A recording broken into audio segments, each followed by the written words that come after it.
আসসালামু আলাইকুম বন্ধুরা। আজকে আমি একটা জিনিস দেখাবো, আপনারা গেস করুন তো। গেস করতে পারছেন না? আমি আগেই দেখাচ্ছি। প্রথমে একটা দাগ দিতে হবে, তারপরে এখানে বেশি আর এখানে কম, তারপরে এইটা থেকে একটা মুখ মতো আঁকাতে হবে, তারপরে চোখ মুখগুলো এইভাবে দিতে হবে।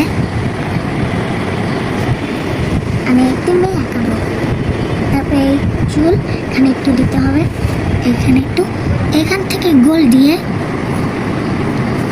হয়নি আর এখান থেকে গোল দিয়ে